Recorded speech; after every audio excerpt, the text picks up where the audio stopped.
In today's webinar, Björn Dice is going to talk about webinar 2.0 or Migrator 2.0. He will then show also some of the use cases in the beginning, but then dive into the technology itself. He will present a live demo on how the Nanga Migrator works, shows a bit the technique behind it, and at the end we will have time for questions and answers on the specifics that are of interest for you or for your company. For the questions, you can ask questions in the Q&A panel. If questions do fit into the current presentation, I will try to raise them right away. If not, we will get to them at the answer at the end, and we will be able to discuss open questions. Anything that might be left open will be sent afterwards. So let me quickly introduce the speakers. So this is Björn Dice, Managing Consultant with Nanga.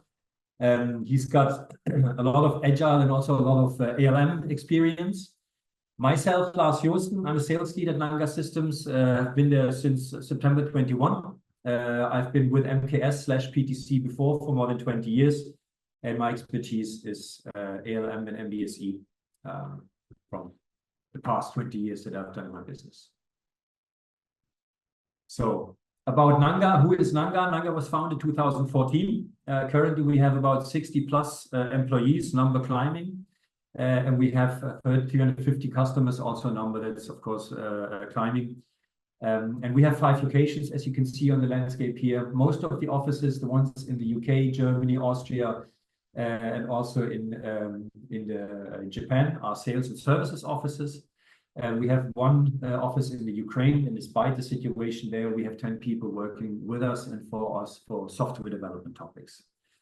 Why do we use software development topics? I'll show you a bit about what Nanga does in general. So Nanga was founded in 2014 as a services company with a clear goal to address the ALM/MBSE market with its expertise. A lot of people have a background of ALM either through MKS or PTC or other companies. Then we have decided about 4 years ago to start software reselling, license reselling, with a clear goal to become a full service provider to our customers. So starting the initial presentations, the discussions about potential infrastructures, selling the software, supporting the software, implementing the software, and training on the software itself. And the third part of our business is Nanga Products. That's our colleagues in the Ukraine that I've talked about. So anytime that we see there's a lack of usability, of integration topics, of administration, we basically develop add-ons for certain solutions that we also resell and service in order to make the customer lives easier. A very quick look on our customers. So who are we talking to? Or are we working with in different shades? It's a lot of software companies, of course, with regulated industries like medical, automotive, aerospace, defense. But also other companies, as you can see, for example, like here that we work with in an MBSE environment, looking to establish product lines with IKEA products. That's a very interesting and very different project. All I can say to this list is if you would like to talk to somebody from our side, contact us. Maybe one thing, because it's relevant for the presentation today, the technology that Björn is going to present has been or started being developed about 5 years ago in one of our large projects for migrating from a third vendor to Codebeamer.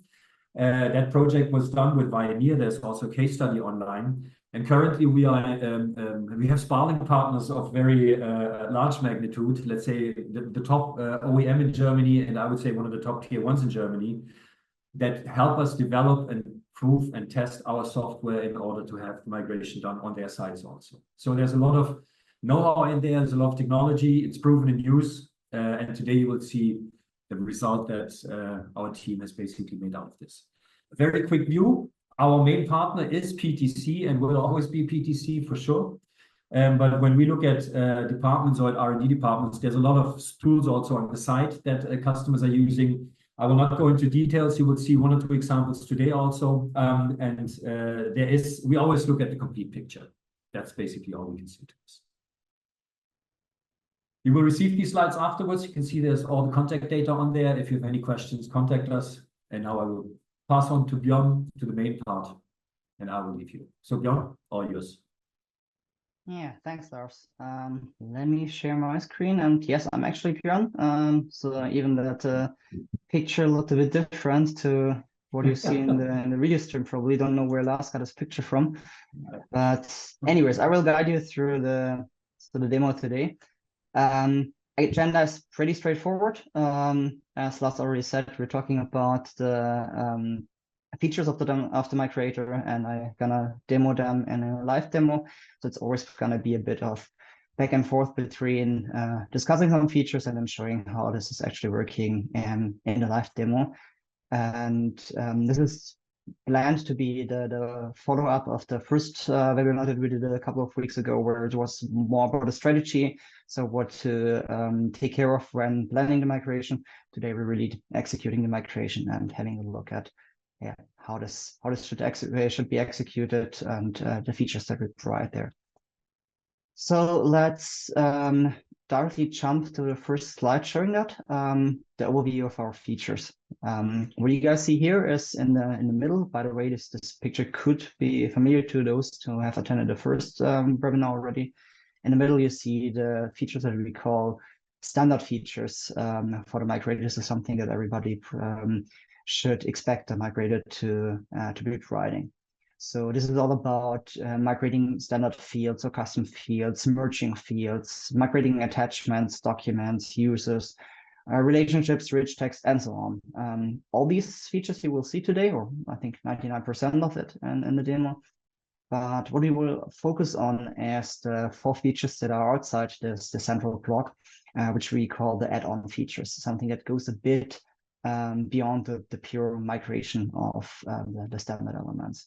So first of all, one of these add-on features is baselines. What you will see in the demo today is how we approach the migration of baselines, how we can migrate multiple baselines in one run, and can not even only migrate the content of the baselines, but also the baselines itself. So that's one part here, the baseline add-on feature.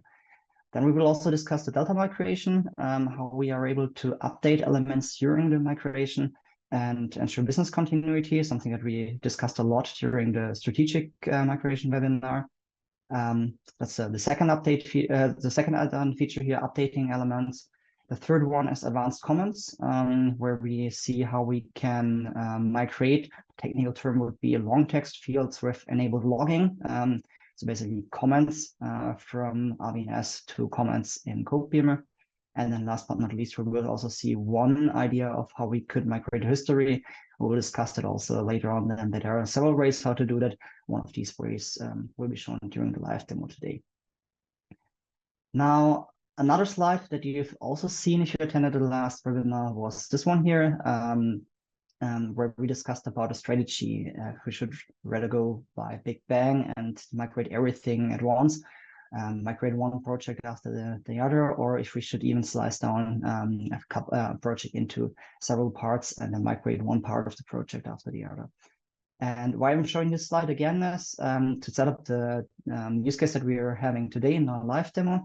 So we will actually use the latest option. We will have a demo project which we divide into 2 parts, and we will migrate the first part, have some iterations there, then add the second part, and at the end, then finish the migration with everything in a final migration run. And this will look like the following. The first part that we're migrating will be the document part. So basically, our demo project is kind of a hybrid agile waterfall project. So we're having some classical requirement and input documents on the one side, and this is what we will migrate in the first steps, all the documents, and then in the second step we will continue with the agile work items like user stories, tasks, and so on. And the important thing here is that when we are starting with the first migration step and migrating the documents, we have one run where we migrate the first bunch of data, including all the baselines and everything. But then the migration of this first part is not finished yet. So people can continue working in RV&S. They can do some updates there. They can just do their daily work there. And this is something that we will also show how that could look like. And while they're working in RV&S, they can already have a look at the data, how it has been migrated to Codebeamer. We will regularly update the data in Codebeamer, and then later on add the next part and also the relations between these parts. But enough talking, I would say. Let's start a migration. So I'm gonna switch to my console here, and I'm gonna just, I need to make it a bit smaller. I could not see something as the Zoom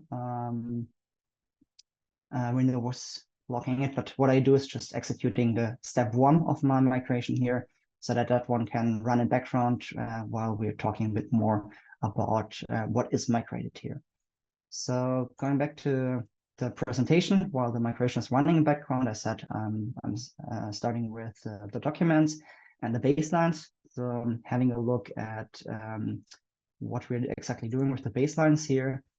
First on a PowerPoint level again, the idea is that we have a couple of baselines here in RV&S, and these baselines will be migrated in 2 ways. First of all, for each baseline in RV&S, we will create also a baseline in Codebeamer for these trackers. And second, you will then also be able to see the differences between all the baselines in the item history of each single item in Codebeamer. So each tracker item will also reflect in the item history, the history of the baselines that we migrated. To do that, I prepared a mapping table that looks as follows. Let's go there. I have 3 documents that I'm migrating in the first run. 1 input document from RV&S, 2 requirement documents, and for one of these requirement documents, I'm gonna migrate baselines. They're called Smartwatch Technical V1 and Smartwatch Technical V2. And with this line here, I'm just indicating that, okay, I want to have these 2 baselines being migrated one after the other in one go. If we're switching to RV&S, it looks like this, that if I go to the document query in my Smartwatch project, we have here the input document, we have the 2 requirements documents, 1 for the system, 1 for the technical requirements. And we see that here this technical requirement document has these 2 baselines, Smartwatch Technical V1 and V2. Last but not least, let's go to Codebeamer, and we see, if I refresh the page here, I have an empty project. I have a couple of trackers already created for the different elements that I want to migrate, but there is something inside. That is interesting. Somebody forgot to clean up, actually. No, sorry, I'm running it in background already. I was a bit confused. It seems it was faster than I expected, because I already have the input here. So it seems my migration already is finished. That was faster than when I tried it the first times. So just 2 minutes, I got all the items here migrated in the documents already.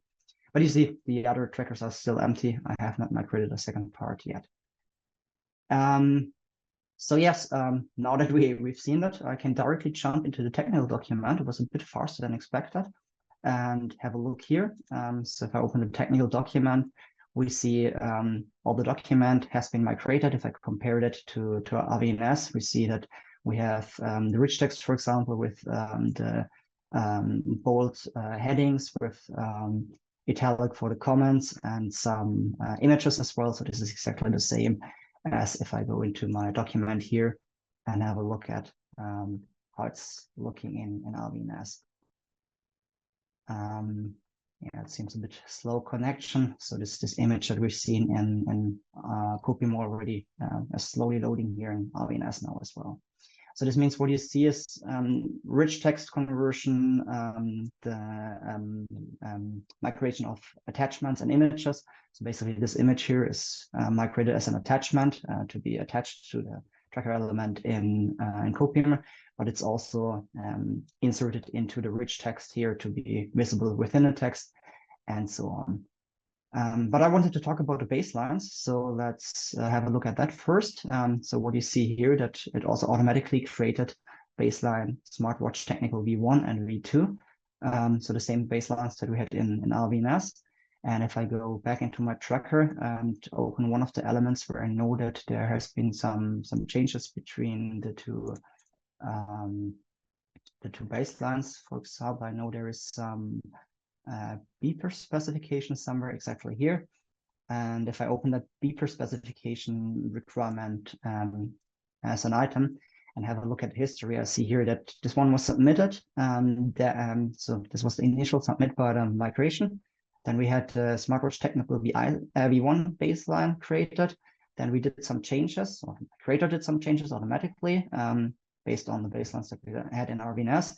And then the SmartSheet Technical V2 baseline was created. So we basically migrated one baseline after the other as we expected to be.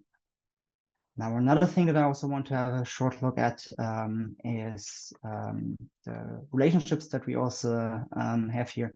So, for example, I think I remember there was one thing about sensors. Yes, here we see it. For example, this one element here from the technical specification, this one requirement has a subject trace, an upstream reference to an element from the input document. So yeah, something basic, but still good to see that also the traces between the different document and requirements are migrated as well.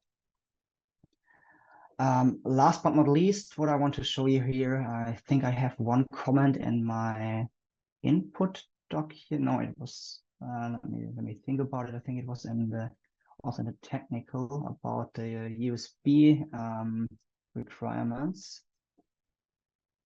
Oh, it wasn't here. Let me think about it. I'll find a comment. We also were migrating some comments here already. But yeah, I'd say this is just the basic functionality what we've seen here, including the add-on with the baseline. What I told you about is that we want to see a bit advanced approach where we can also continue doing some updates in RV&S. And this is something that we're just doing now. So I'm going back to RV&S and we'll change some of the items here. Before I do that, I'm going to refresh my document, because what you see here is now that we also added the ID of the elements in Codebeamer and the last migration date from the last migration that was successful into the RV&S items. So with that, we have a direct relation between the RV&S and the Codebeamer items. So you can follow that, and the users can see where they can find in Codebeamer the elements that they are looking at here in RV&S. And we're using internally the migration date to understand if an item has been migrated before or not, and if there has been some changes in the last migration.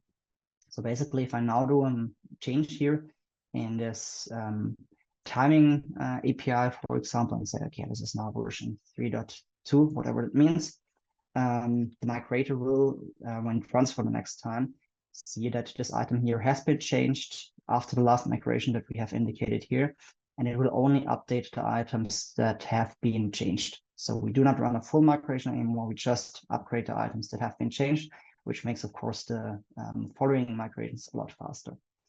So let's do one thing before I'm going to start the updated migration run. I'm going to remove the baselines here, because this is a typical approach that we say in the first run, we migrate all the baselines. And now that we're in the process of migrating, I do not want to migrate the baselines anymore. I just want to migrate the changes that are happening during the people's daily work. So this means if I remove the baselines now, it will, instead of migrating the baselines, it will migrate all the most up-to-date data. So this means it will basically upgrade or migrate the element how I changed it in RV&S. Let's rerun it in the background again, like we did for the first time. And while it's running, I have a look at something else. Maybe there's one question. Yep. Sorry for interrupting. Sure. That fits into this very good. So there was a question asked regarding the RV&S field CB migration date, the one that's just been added to the. The question is, does that mean that first the RV&S items need to be adopted to add these fields? Or is it something that's automatic? Only if we are using the delta migration mechanism. So this is something that's optional. If you are not using the delta mechanism, then you do not need the RV&S, as already the Codebeamer ID and the migration date field. So I'm going back to the RV&S to show that. So these two fields are not needed then. The Codebeamer ID field and the CB migration date field are something that you can use optionally if you want that, for example, to understand what has been migrated already. If you use the delta mechanism, then it is needed in order to understand what items need to be migrated again after change. But they do not need to be named like CB ID or CB migration date. This is something that you can configure in the migrator, which fields you want to use for that purpose. Okay, thanks. I hope that answered your question. Looks good. Thanks, John. All right, let's go back to the slide. That's also something that we explained in a high level in the last webinar already. The idea here is that we have an RV&S configuration which has 3 fields, field A, field B, field C, with different content that we do not want to merge one-to-one into Codebeamer fields. For example, it's some data that's only available in old projects. New projects don't use that approach anymore, but for the old projects, you still want to preserve the meaning that it had. And our idea the last time was to say, okay, well, you migrate it, but instead of creating a lot of different fields for data that you actually don't need in Codebeamer, we create one legacy data field. And for that, we can use the approach to merge several fields during the migration, which results then in RV&S field A, then the content of RV&S field A, then RV&S field B, then the content, and so on, everything in one Codebeamer field. And how that looks like, I can show you in Codebeamer as well. So if I'm going to switch to the input tracker, also input document tracker, because I know that we've done that here, you see the field legacy data, which we created for that purpose. And you see that it added 2 fields, the referenced item type and the reference mode from RV&S. So 2 fields that every document has available, which we probably don't need in Codebeamer, but for some reason, we said it's interesting to keep that here in Codebeamer. And you see the content of both of these fields then below the field name. Of course, you could do that not only with 2 fields, but with many different fields. So instead of having 2 fields in that case, we just have 1 combined field in Codebeamer, but as I said, we could map 100 of fields if needed there into 1 field in Codebeamer. That's about the legacy field. And I think in the meantime, the update, yeah, it should have been run through. By the way, you see now it took only 1 minute or even less probably than a minute. We were always having 1 minute as a minimum. So the data was faster than the first migration. And if we go back to the technical document tracker, let's have a look at the change that we did. And you see that now we are conform to the version 3.2 of the timing synchronization API. And if I open that element and have a look at the history, we also see that now we had the submit and we had the baseline V1, another change, then baseline V2. And after the baseline migration, we now added something in Codebeamer or changed something in RV&S. We changed it to 3.2 of the timing synchronization API and migrated that with the Delta approach. So basically, what you see here in a very simple example is people can continue working in RV&S. They can change their documents. They can, by the way, even delete elements if that's allowed in your environments, or at least move elements out of the document. They can change things. They can introduce new elements, and everything will be updated if there has been a change since the last migration. And as you've seen, it works faster than the initial migration. Now, I'm gonna start the step 2 already in the background, so that we can talk about what we will see there while it again migrates in background. So what are we doing here? Let me go back to my slides. Is now we are adding the second part. So we were seeing how we migrated documents. We were seeing how we could change things there still and still have the updates. But now we're adding the second part, which is about all the user stories, about the tasks, bugs, and the sprints. And the important thing here is that we are still migrating the first part if there are any changes. So we just added something on top. For these elements of the agile part, we are now doing the first migration, but in the same time, updating those items from the first part if needed. And then if we run a second run through of the second part, we will update all items of the first and the second part if needed.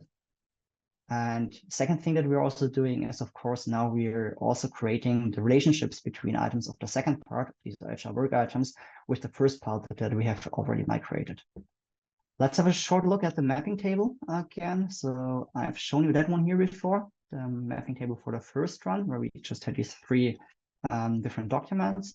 If I open the mapping table for the second step now, for the second part of the project, you see we just added tasks, user stories, prints, and defects, added a bit more item types. There's one big difference now. We are not migrating any baselines anymore because we're just in the update state now, as I explained before. And we do not need any IDs here for the elements in the agile part. The big difference is that we are treating documents different than normal items. So a document is always referenced by its ID and by its item type, while the normal elements are just recognized by the item type. So this means that all tasks which are in our project are combined in one task tracker now in our project in Codebeamer. Same is then true for the user stories, print, and so on. And as you see, we're just adding something more in the second step. By the way, how I did that for this part-by-part approach here, it was exactly the other way around. I created one big Excel file where I added all the mappings, and this is just the tracker or item type to tracker mapping. I mean, we still have them down here, the field mapping. So for example, if I go to the user story level, we see here all the field mappings for the user story trackers or user story elements. And I just created this one file and then copied it and just removed here these lines that I do not need for the first part. And this is something that's pretty easy with Excel. So I do not need to click around and create several mappings, but I just create one file and then delete from that file parts that I don't need for the first steps. But while I've talked about that, I think the migration should be done already. Yes, it also took 2 minutes again. It's finished. So let's have a look at what we've done here. Before going into the agile elements, I promised to talk about the history today as well a bit. So this is also a slide from the last webinar where we see the 3 different approaches that we could take regarding the history. So one, the easy approach is we keep the history in RV&S and we do not take care of it at all. And in Codebeamer, we say, okay, if you want to have a look at the history of an item, everything that's not migrated as part of a baseline, for example, all the changes in between the baseline and so on, that's something that you need to look up in RV&S, and we keep just one account, for example, keep the server running, something like that.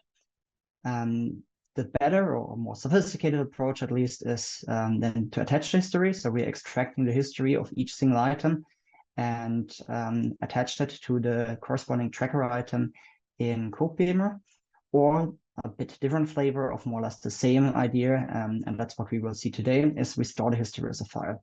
So while migrating, we're extracting the history of each single file that we're migrating. We're storing that in a history file, an HTML formatted file, which we can store at a location that we can configure. So that could be on a network share or whatever you want to store these items. And then we can open each single of these item histories and have a look at what happened in RV&S. And we are not blocking any space for the attachments in Codebeamer. And I also want to have a look at that. So let me go back to Codebeamer first. There was this one item here that we changed in RV&S, which also had both baselines as we've seen. And we also stored the RV&S ID in our approach here. So this was the item with the ID 954. Let's go to the folder where I stored it. And you see by the timestamp here that I just created, or the migrator just created those items during the runs. So 954, if I scroll down to the file of this item and open it here, what we see is the full history of the item in or from RV&S.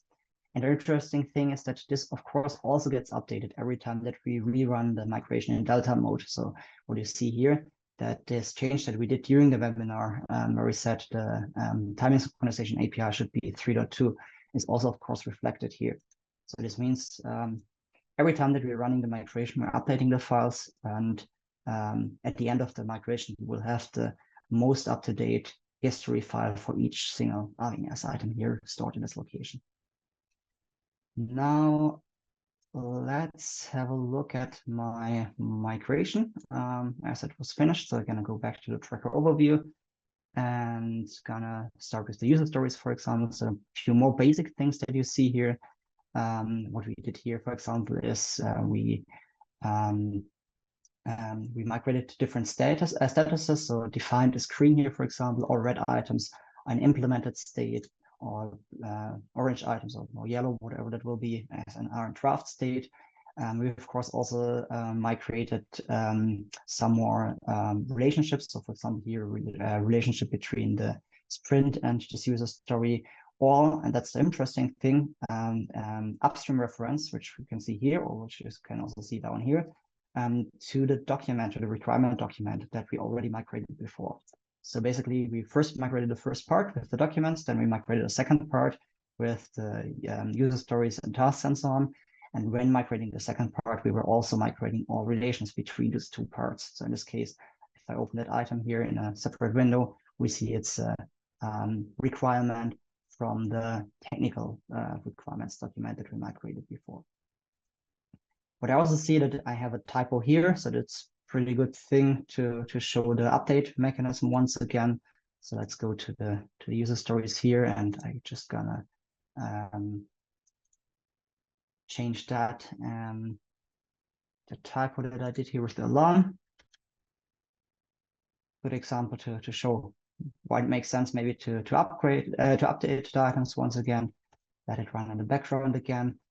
And yeah, continue with what I wanted to show you in Codebeamer. So if I switch to the release tracker here with our sprints and go to the planning mode, what we see here, for example, is all these story points, which are integers in Codebeamer and which need to be integers in Codebeamer, because here on the left side, you see another overview of the sprint items, and you see that they are automatically calculating the sum of the different story points of the user stories within this sprint.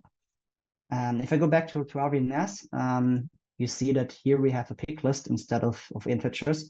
So basically what we're doing here, and I can also show you that in the mapping, is for the user stories and the story size, we are making a conversion from the pick values in RV&S to integers to numbers in Codebeamer, from the story size to the story points. And this makes it possible to use the built-in functionality of Codebeamer to calculate the story points of the sprint. Second thing that we also see here is there's a user called Nanga admin that's assigned to basically all user stories down here. He has a lot to do, seems like that. The same user is called differently in RV&S. So here the assigned user is administrator. But behind administrator, Nanga admin is the same email address. And it's something that can also happen in real environments, that you, for example, have in RV&S first name, then last name, and in Codebeamer you have last name, comma, first name, or any other way that you have different namings of the users.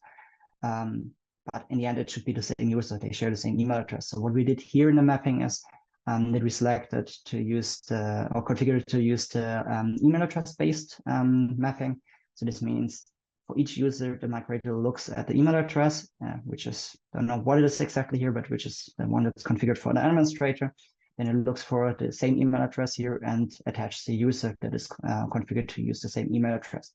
We could also, of course, use the username directly. So that's something that you can also configure depending on how you want it to be. Well, and the last thing then, if I reload the page here, you see that in the meantime also the alarm has been changed. So again, same thing that I've also shown in the part 1 already. We were editing something. We were continuing to work in RV&S, and then in the background we were just migrating the changes that we did. So basically, if I go back here, we see again 1 minute runtime, the shortest that we can calculate. So it was faster again than the first run for the second part of the project. That's it as far as I know, or at least what I wanted to show. So there's just something that we wanted or we need to do, we would need to do if we would have a real project here. Now that we did a couple of runs through the first part and the second part and updated all the items, the last thing to do is finish the migration. So this means that at a certain point, we would freeze the data in RV&S, don't allow any users to do changes anymore, and then run a last Delta migration, which you've seen, which is pretty fast, as we only need to migrate the changed items. So that's something then, depending on the size of the project, could be done in 1 day, so overnight, for example, or which could be done over the weekend if the project is really big and users were doing a lot of changes still during the migrations, but which is yeah, with a reasonable out time, manageable, and then we can shift the users from RV&S to Codebeamer. And that's it. That's the features that I wanted to show you today. So let's have a short look again at what you've seen. You've seen all these add-ons here. You've seen most of the normal features, like standard customer fields. We've seen emerging, we've seen attachments, documents, users, relationships, rich text, and so on. So basically a short overview of the different features and a live demo that it's actually working, and not just here on the paper. That's what I wanted to show you. So basically, we're heading towards the Q&A now, and when we have any questions, don't know if you've already gathered a lot. Right. Feel free to add them to the Q&A section, and I try to answer them as good as possible. Thank you, Björn. So currently, there's no further questions. Maybe let's wait another 2 or 3 minutes. So the things, maybe question from my side, the things that we have seen are already developed and can be purchased from Nanga Systems, and will also most likely be accompanied with some services around it to help you by the migration. So there's different approaches we have. We teach you on the technology, you do it yourself. We teach you on the technology. We support you in the process of migrating.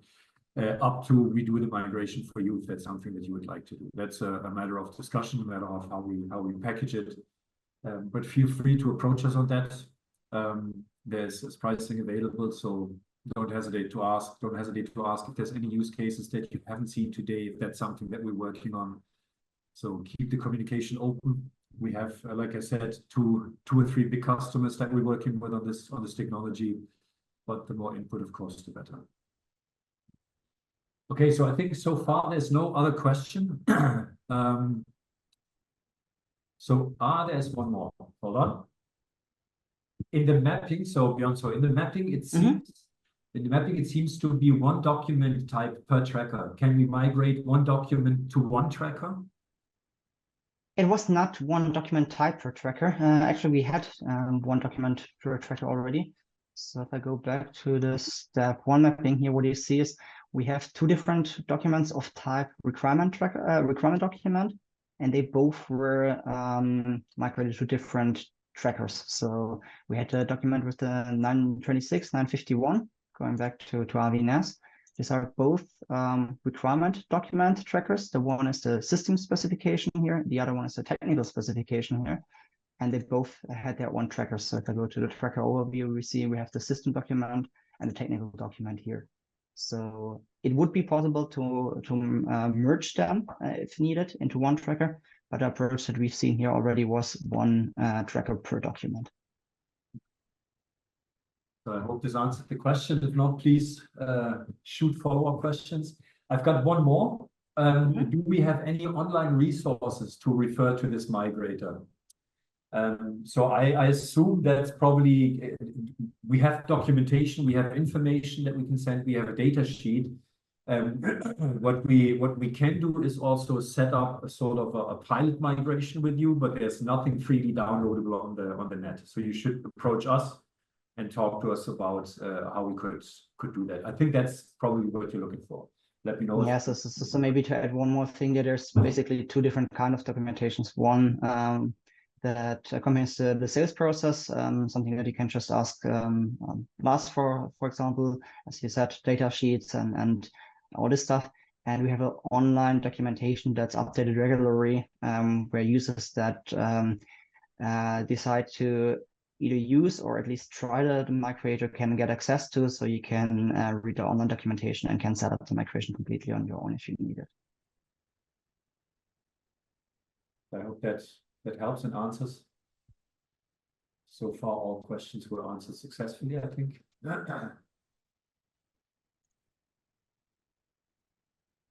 So let's wait a few seconds for all those who need to drop off. Contact Lars, contact me, contact Nanga. Ask your questions there as well. Ask for some demo material. Ask for a trial. Ask that we can together have a look at your migration needs and can solve that. Okay, super. And I was just made aware of a typo that I did on the first slide, Migator. Maybe I can talk my way out of it being a technology combined with a crocodile, like an alligator. No, it doesn't work. We will change it to Migrator. And the last comment I have here, please provide a link to accessing the resources. I'm sure that while we send out the presentations, we can also include links to online resources, how to contact us. So we'll receive all this information from us after the webinar, for sure.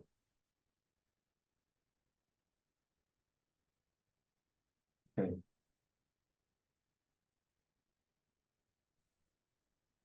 Looks like this was it. And again, if you received the information, if there's any questions, if anything that you think hasn't been covered today but is important to you, let us know via email. However, contact us. We will be happy to work with you on this. Super. Well, then, thanks a lot from my side and see you soon, hopefully. Thank you also. Have a good day. Looking forward to working with all of you. Thank you. Bye-bye.